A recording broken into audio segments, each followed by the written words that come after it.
I'm going to show you a simple little sequence that you can use to help create length that goes all along your spine. So typically, if we're extending, if we're taking our head up and back, we'll tend to shorten the back of ourselves. And then if we're going forward, we'll shorten the front. So typically, it's easy for our body to move in one direction, but we don't really create internal traction or internal length, internal stability, until we're moving in multiple directions. So the ideal situation for our spine is that we're able to elongate it from bottom to top simultaneously in movement. Of course, this is never an absolute, but imagine how a tightrope is traction on both ends for it to be stable. Otherwise, you just have a Linus blanket.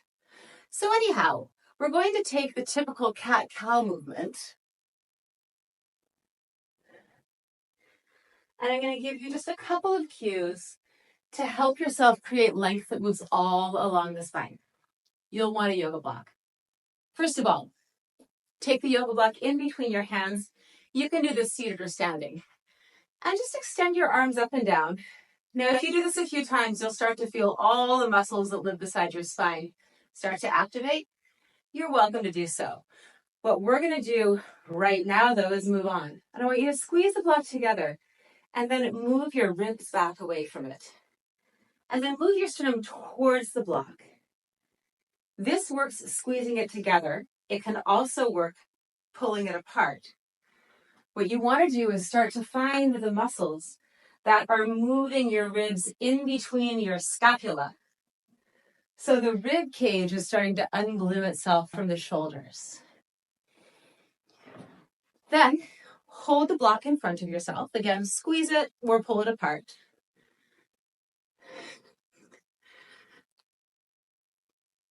And we'll slowly take the head up and back, and then the head down.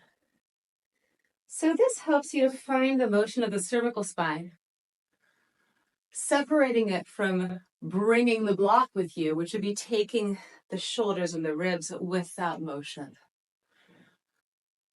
It's also really great to try some head rolls here, or really any kind of position until your arms decide they're going to fall off and you stop. But again, all I need you to do here is find that up and down articulation. From here, we're going to move to the wall. And if you want to get a foam brick, it's slightly more comfortable.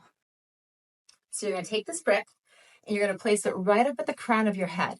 So basically vertically above where the roof of your mouth is, or if you could swallow upwards, the place where it feels like your Spock ears draw up, 3 different directional cues. That's where you're going to put this block.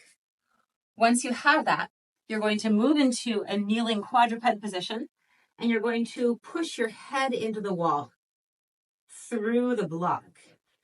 So you can even test this. You should be able to take your arms up and support yourself by extending your head into the wall. And then from here, just begin to round your ribs up and down, like we did on the block. And you can begin to allow the neck to move with that and the lower body to move with that.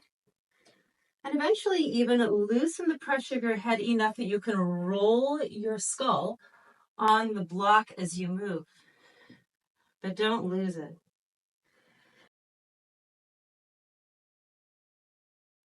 So this cue can really help you eliminate the dumping into your spine that can often happen in the cat-cow or the cat back if you speak the gyrotonic language.